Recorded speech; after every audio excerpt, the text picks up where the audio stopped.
10 இன்னும் எந்திரிச்சு வராளான்னு பாரு. காலை சாப்பாடும் செய்யலை. ஒரு சுகர் பேஷண்ட் மாத்திரை போடணுன்னு அக்கறை இருக்கா? ஒவ்வொரு தடவையும் கூப்பிட்டுக்கிட்டே இருக்கணும். கதவை சரி வேணாம், கூப்பிட்டு பார்ப்போம், வராளான்னு பார்ப்போம். ஏம்மா மீனா, மீனா மருமகளே, என்னம்மா பண்ணுற? என்னங்க சொல்லுங்க, கூப்பிட்டீங்களா? ஏம்மா மணி 10 இன்னும் என்னம்மா செய்கிற? காலை சாப்பாடு செய்யாமல் இன்னும் என்ன பண்ணிக்கிட்டு இருக்க? மணி 10, நான் சுகர் பேஷண்ட், டயத்துக்கு மாத்திரை போடணும். அத்தை, சாப்பாடுலாம் முன்னாடியே செஞ்சு வச்சிட்டேன் அத்தை. சின்ன சின்ன வேலை இருந்துச்சு அத்தை, முடிச்சுட்டு வர லேட் ஆயிடுச்சு அத்தை. சாப்பாடு செஞ்சுட்டீங்கன்னா கூப்பிட முடியாதா? நீ சாப்பாடு செய்யலைன்னு நான் ரூம்ல இருக்கேன். கூப்பிட்டு அத்தை சாப்பாடு முடிஞ்சிருச்சு சாப்பிட வாங்கன்னு கூப்பிட்டு உன் வாய் என்ன வலிக்குதா? இல்லை அத்தை, மறந்துட்டேன், வேலையில் மறந்துட்டேன் அத்தை. சரி, என்ன சாப்பாடு செஞ்ச காலையில? உங்களுக்கு பிடிக்கும்னு பொங்கல் செஞ்சிருக்கேன் அத்தை. அவருக்கு கேட்டாருன்னு பூரி செஞ்சேன் அத்தை. ஏன்னா பொங்கலும் பூரியுமா? யாரை கேட்டு இத்தனை சாப்பாடு செஞ்ச? வீட்டில் இருக்கிறதே 3 பேர், இதில் 11 சாப்பாடு செய்வேன். யாரை கேட்டு செஞ்ச? ஏதாச்சும் ஒரு சாப்பாடு செஞ்ச ஆளுக்கு யாராச்சும் ஒருத்தர் அட்ஜஸ்ட் பண்ணிட்டு சாப்பிட மாட்டோமா? என்னதான் உனக்குலாம் இருக்கோ? ஒரு மருமகளை வீட்டில் என்ன வேலை தான் பண்ணுற? ஒன்றும் உருப்படாமல் பண்ணுற, இல்லாட்டி ஒரு வேலையும் பண்ணுறதே கிடையாது. இனிமேல் எந்த சாப்பாடு செஞ்சாலும் என்கிட்ட கேட்டு செய். சரிங்க அத்தை, மன்னிச்சிருங்க, தப்பு பண்ணிட்டேன். இனிமேல் கேட்டு செய்கிறேன் அத்தை. என்னதான் பொம்பளை பிள்ளையோ, வீட்டில் ஒழுங்காக இருந்திருந்தா உங்கள் வீட்டில் என்னென்ன செய்கிறாங்கன்னு தெரிஞ்சிருக்கும். வீட்டில் இல்லாமல் காலேஜ் முடிக்க ஊர் சுத்தன் இருந்தால் எப்படி வீட்டில் நடக்கிறதெல்லாம் தெரியும். என்ன பணம் ஒன்று மரத்தில் காய்க்குது, அவன் ஒருத்தனை சம்பாதிக்கிறேன். சாப்பாடுலையாச்சும் சிக்கனம் பண்ண பாரு. அதுக்கு நீ இப்படிலாம் பண்ணாத. இனிமேல் எந்த சாப்பாடுனாலும் கேட்டுட்டு செய். உன் இஷ்டத்துக்கு இனிமேல் பண்ணிக்கிட்டு இருந்தேன்னா அப்புறம் நடக்கிறதே வேற. மன்னிச்சிருங்க அத்தை, இனிமேல் இப்படி செய்ய மாட்டேன் அத்தை. போய் வேலையை பாரு. மத்தியானம் நீ என்ன செய்யணும்னு என்கிட்ட கேட்டுட்டு செய். அவனை சாப்பிட கூப்பிடு, டைம் ஆச்சு, அவன் ஆஃபீஸ்க்கு போகணும். உட்காந்துருக்கா, எதுவும் பிரச்சனையா? இல்லைங்க, ஒன்றும் இல்லைங்க. சொல்லு, எங்க அம்மா எதுவும் சொன்னாங்களா? இல்லைங்க, உங்களுக்கு பிடிக்கும்னு பூரி செஞ்சேன், அத்தைக்கு பிடிக்கும்னு பொங்கல் செஞ்சேன். அதுக்கு செஞ்சதுக்கு திட்டுறாங்கங்க.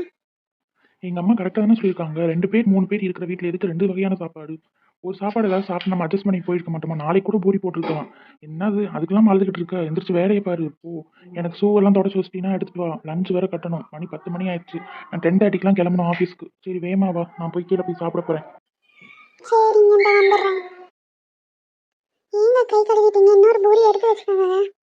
என்னமோ உங்களுக்கு பிடிச்சத சமைச்சு வச்சேன்னு பெருமையாக சொன்னால், பிடிச்சதை பிடிக்கிற மாதிரி சமைச்சு வைக்கணும். சாப்பிட்ற மாதிரி கூட இல்லை. நீ ஏன் வச்சுக்க. மத்தியானம் சாப்பாடாச்சும் நல்லா செய்வியா, இல்லை அதுவும் இப்படியே செய்வியா? சரி விடுடா, இன்னைக்கு சமைச்சது இதுதான், சாப்பிட்டு போ. பார்த்து பத்திரமா போடா வேலைக்கு. வேறு சாப்பாடு ஒழுங்காக போடலை உனக்கு. வயிற்று காய போட்டுருக்காத. கேண்டீனில் ஏதாவது சாப்பாடு இருந்தால் வாங்கி சாப்பிடு. மத்தியானம் சாப்பாடு இருக்குல்ல, அது டயத்துக்கு சாப்பிடு, சரியா? சரி பார்த்து போயிட்டு வாடா. சரிம்மா, நான் வேலைக்கு போயிட்டு வரேன். நீ உடம்பு பார்த்துக்க, மாத்திரை போடு. போயிட்டு நைட்டு தான் வருவேன். சரிம்மா, போயிட்டு வரேன். பாய். சரி பார்த்து பத்திரமா போயிட்டு வாடா. என்ன இவர் நம்மகிட்ட சொல்லாம போறாரு? காலையில் சாப்பாடு செஞ்சு வச்சுருக்கேன்னு, சரி நல்லா வாட்டி செஞ்சுருக்கேன்னு வாயில் வச்சா சாப்பிட முடியல. இன்னைக்கு நிம்மதியாக கூட அவன் ஆஃபீஸ் போக முடியல. வேலையை தயவு செஞ்சு ஒழுங்காக செய்யறதா இருந்தால் செய். இல்லை இது செய்ய முடியல அத்தை, இது எப்படி பண்ணுறதுன்னு கேட்டாச்சும் செய்யணும். உன் இஷ்டத்துக்கு செஞ்சு சாப்பாடும் வேஸ்ட்டு, காசும் வேஸ்ட்டு. இனி இந்த மாதிரி செய்கிற வேலை வச்சுக்கிறாத. மத்தியான சாப்பாடையாச்சும் ஒழுங்காக செய். சரிங்க அத்தை, மன்னிச்சிருங்க. மதியானம் என்ன செய்யாது? அவருக்கு காலையில ரசமும் பொரியலும் செஞ்சு கொடுத்துட்டேன் அத்தை. என்ன பொரியல் செஞ்சியா? அவனுக்கு பொரியல்னாலே பிடிக்காதே. ஒரு வார்த்தை கேட்டு செய்ய வேணாமா? கல்யாணமா இத்தனை மாசமாச்சு, அவனுக்கு எது பிடிக்கும் எது பிடிக்காதுன்னு கூட தெரியாமல் நீ செஞ்சுக்கிட்டு இருக்க. ஒரு வார்த்தை இது செய்ய போறேன் அத்தை, அவருக்கு பிடிக்குமா அப்படின்னு ஒரு வார்த்தை எனக்கு கேட்டாதான் என்ன? இப்படியே செஞ்சு ஒவ்வொரு காசா நீ செலவழி. நான் வீட்லேயும் சாப்பிட முடியாமல் குப்பையில கொட்டி காசெல்லாம் வேஸ்ட்டாக போகுது. இப்போ மத்தியானமும் அவன் ஒழுங்காக சாப்பிட்ருக்க மாட்டேன். என்னதான் பிள்ளையோ. போய் வேலையை பாரு. மத்தியானமாச்சும் வேறு ஏதாவது செஞ்சு வை, நான் கூட போய் கொடுத்துட்டு வரேன். சரிங்க அத்தை, என்ன செய்யறதுன்னு சொல்லுங்க அத்தை. உள்ள வெண்டைக்காய் இருக்கும், போய் சின்ன சின்னதாக கட் பண்ணி வதக்கி வை. அவனுக்கு அதெல்லாம் ரொம்ப பிடிக்கும். போய் செஞ்சு வை வேமா, நான் போய் கொடுத்துட்டு வரேன் ஆஃபீஸில். சரிங்க அத்தை. வெண்டைக்காய்க்கு மிளகா பொடி போடணுமா இல்லை மிளகு பொடி போடவா? மிளகு பொடி போட்டு செஞ்சு வை போ. என்னதான் மருமகளோ, இவளை டெய்லி வச்சு நம்மளுக்கு தலை வலிக்குது. சரி நம்ம ஃப்ரெண்டு மாலாக்கு போட்டு ஃபோன் பேசுவோம், அப்போயாச்சும் நிம்மதியாகும். மாலா, நான் தாண்டி காயத்ரி பேசுகிறேன். என்னடி செய்கிற? நான் இங்கே வச்சுக்கிட்டு மருமகன் ஒன்று வச்சுருக்கேன் பாரு. டெய்லி ஏதாச்சும் போடப்படி.